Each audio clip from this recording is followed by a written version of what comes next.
বাংলাদেশ থাকতে সবার মতো আমারও হ্যাপি ডে ছিল ফ্রাইডে। স্কুল কলেজের থাকতো না প্যারা, এক্সট্রা কোনো কোচিং, এক্সট্রা বাসায় এসে টিচার পড়ানো। সেই দিন আমি আমার কাজিনদের সাথে জমিয়ে আড্ডা দিতাম, অনেক গল্প করতাম, অনেক নাচানাচি করতাম, অনেক হাসাহাসি করতাম। সেই জিনিসগুলো আমি জাপানে এসে অনেক মিস করি। সপ্তাহের বাকি দিনগুলো বাসার মধ্যে একা একা কাটিয়ে দিলেও যখনই আমার হাজবেন্ডের অফ থাকে, আমরা চান্স পাই, আমি চলে যাই আমার ননাসদের বাসায়। সেখানে থাকে না আমার কোনো রান্না করার প্যারা, কোনো কিছু। আমি জাস্ট যাই সেখানে এনজয় করতে, আরিশের সাথে খেলতে। তো তেমনই একটা হ্যাপি সানডে ভ্লগ নিয়ে চলে আসলাম। আজকের ভ্লগে থাকছে আমরা সানডেতে কি কি করলাম, আমার ননাসদের বাসায় যেয়ে তারপর আমরা কোথায় ঘুরতে গেলাম, তা সব নিয়েই। So don't skip this video and let's get into ইট।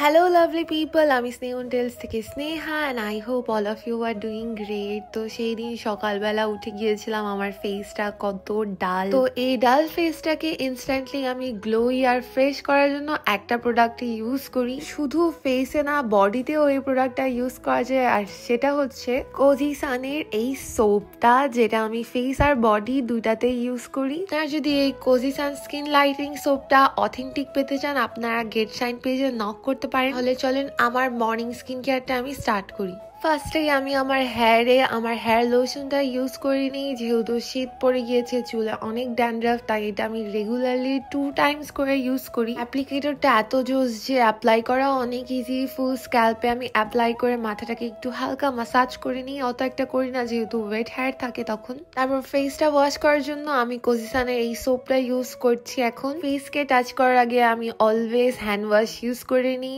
হাতটা পরিষ্কার রাখি। সোপটা ডাইরেক্টলি আমি ফেসে অ্যাপ্লাই না করে আমি হাতের মধ্যে এরকম ফোম করে নিই। তারপর ফেসটাকে ভালোভাবে আমি মাসাজ করে নিই 20 থেকে 30 সেকেন্ড, তাহলেই হবে। এর মধ্যে আছে সাইন্টিফিক্যালি প্রুভেন কিছু ইনগ্রেডিয়েন্টস যা আপনার ফেসের ডার্ক স্পট, হাইপার পিগমেন্টেশন, সান ট্যান, ইভেন কি অ্যাকনি স্কার্সও কমায়। এটা আপনি বডিতে ইউজ করলে আপনার ডার্ক পার্টস গুলো আস্তে আস্তে লাইটেন হয়। সো হিয়ার আই অ্যাম, দেখেন ইনস্ট্যান্টলি আমার ফেসটা কত গ্লো করতেছে। এখন আমি সানস্ক্রিন অ্যাপ্লাই করে রান্না বাড়ি স্টার্ট করে দিব। তো আজকে প্রথমে রান্না করছিলাম আমি চিচিঙ্গা ভাজি। কয়েকদিন ধরে টানা বিরিয়ানি, গরুর মাংস খেতে খেতে আমি বিরক্ত হয়ে গিয়েছিলাম। আমি আসলে বিরিয়ানি, গরুর মাংস এত একটা খেতে পারি না। আমার কাছে প্রিয় খাবারই হচ্ছে ভাজি, ডাল, ভাত। আরেকটা বাজে অভ্যাস হলো, আমি যখন রান্না করি তখনই আমার কেন জানি সবকিছু পরিষ্কার লাগে, আর এরকম করতে চাই আমি অনেকবার হাতও পুড়িয়ে ফেলেছি। যাই হোক, আজকে আমি করছিলাম চিচিঙ্গা ভাজি, যেটাকে আমাদের বাসায় কহিও বলা হতো, কইডা সামথিং। এই চিচিঙ্গা ভাজি ডিম দিয়ে খেতেও অনেক মজা লাগে। তো আমি ভাবলাম আজকে ডিম ছাড়া ট্রাই করে দেখি। তো আমি হালকা করে পেঁয়াজ, কাঁচামরিচ, হলুদ মরিচ তেলের মধ্যে ভেজে তারপর এর মধ্যে আমি সবগুলো চিচিঙ্গা দিয়ে দিই। তারপর এটাকে নর্মালি ভেজে নিই, কোনো পানি ইউজ করি না। আর অন্যদিকে আমি আলু ছুলতে থাকি। ভাবছিলাম ছোট মাছ দিয়ে আলু দিয়ে চচ্চড়ি বানাবো। তো আলুগুলোকে প্রপারলি ছুলে নিচ্ছিলাম। আর আলু ছুলা দেখলেই আমার আম্মুর কথা মনে পড়ে, সে কি সুন্দর বটি দিয়ে আলু ছুলতো। আলুগুলোকে চিকন চিকন আলু ভাজির শেপে কেটে নিই আমি। আর এখানে আমি ছোট মাছগুলোকে সুন্দরভাবে ধুয়ে পরিষ্কার করে নিয়েছিলাম। পর আলু, পেঁয়াজ, মরিচ, লবণ, হলুদ, হালকা করে জিরা, মরিচ, ধনিয়া সবকিছু সুন্দরভাবে দিয়ে আমি এর মধ্যে হালকা করে আদা রসুনও অ্যাড করি। তারপর তেল দিয়ে এটাকে সুন্দরভাবে মাখিয়ে নিই। আমার কাছে মনে হয় বিরিয়ানি থেকেও এই খাবারগুলো বেশি টেস্টি, কারণ এগুলো মন ভরে খাওয়া যায়। এখানে আমার আলু সিদ্ধ হয়ে গিয়েছে, ঝোলও শুকিয়ে এসেছে। তারপর লাস্টে আমি এর মধ্যে দিয়ে দিব ধনিয়া পাতা। ধনিয়া পাতা দিলে যে কোনো মাছের তরকারির স্বাদ এত বেশি বেড়ে যায়। তো এই তো আমাদের একদম সিম্পল খাবার আজকে। অনেকগুলো ভাত নিয়েছিলাম আর অনেকগুলো ভাত খেয়েছি, সাথে ছিল ডাল। খাওয়া দাওয়া করে আর বাসায় মন টিকছিল না, যেহেতু সেদিন শনিবার ছিল, তাই ভাবলাম আমরা আরিশদের বাসায় চলে যাই। আমার বাসা থেকে আমার ননাসের বাসায় যেতে লাগে 3 ঘন্টার মতো। আগে বাসাটা কাছে ছিল, 2 ঘন্টার মতো লাগতো। এখন যেহেতু অনেক দূর, তাই কষ্ট হয়ে যায়। আর এই তো আমাদের কিউটেস্ট আরিশ, আমার পুতুল। ও ঘুমিয়েছিল, আমি লিটারেলি ওকে ঘুম থেকে উঠিয়ে ওর সাথে খেলছিলাম। কি কিউট ভাবে হাসে, মাশাআল্লাহ। তোমাকে কি আইসাই ঘুম থেকে উঠায় ফেলছে? হ্যাঁ, তোমাকে আইসাই ঘুম থেকে উঠায় ফেলছে। কাজটা কি ঠিক করছে? হ্যালো সবাইকে, আমি হচ্ছি হ্যান্ডসাম আরিশ। কেমন আছেন আপনারা সবাই? বলো আমি বিরক্ত। নো, বিরক্ত না, দেখবো হাসবো।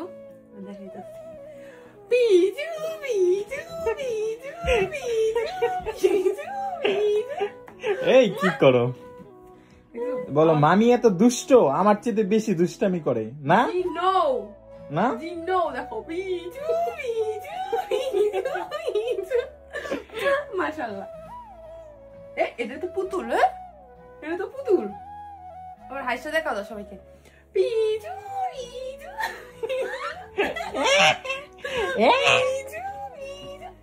যেহেতু যেতে যেতে সন্ধ্যা হয়ে গিয়েছিল আরিশের ঘুমের টাইম চলে আসছিল, আমি ঘুম থেকে উঠিয়ে দিয়েছিলাম দেখে ওর ঘুম আসতেছিল না। তারপর দেখেন আরিশকে কি মজাদার ভাবে ঘুম পাড়াচ্ছিলাম। তখন ফিল হচ্ছিল আমি যদি আবার বাচ্চা হয়ে যেতে পারতাম, আমাকে যদি কেউ আবার এরকম জোর করে ঘুম পাড়াইতো। এখন তো ঘুমাইতে হলে নিজেরই ঘুমাইতে হয়। এইটা ছিল নেক্সট ডে সকালবেলা। গুড মর্নিং ফ্রম আজ। তো আমরা এই দিন চলে যাব কারণ আমার হাজবেন্ডের আবার অফিস স্টার্ট। এরকমই হয়, খুব কম টাইমের জন্যই কোথাও যাওয়া হয়, তাই বেশি কষ্ট লাগে।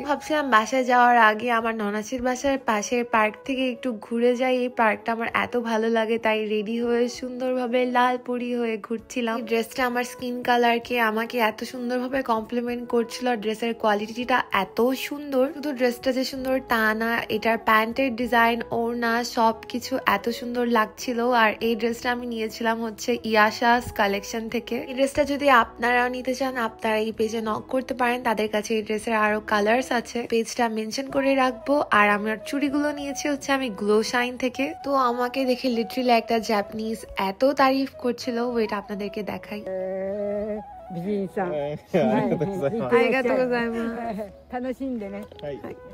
আর অনেকেই ভাবে যে শুধু আমি একা দুষ্ট, বাট না, আমরা দুইজনই সেরা দুষ্ট।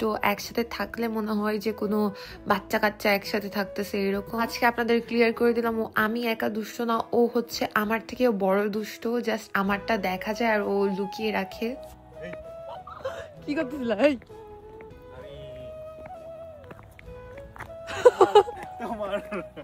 তোমার মধ্যে যে এই ভর করে না, ওইটা আমার মধ্যে করছিল। তুমি এমন করো না। আমি এমন চাগাই। তুমি কি বাচ্চা? ইসিরে কি জানি চুল বাহার। তো আজকের ব্লগটা আমি এখানেই শেষ করছি।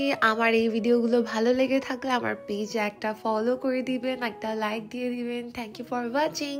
Bye bye.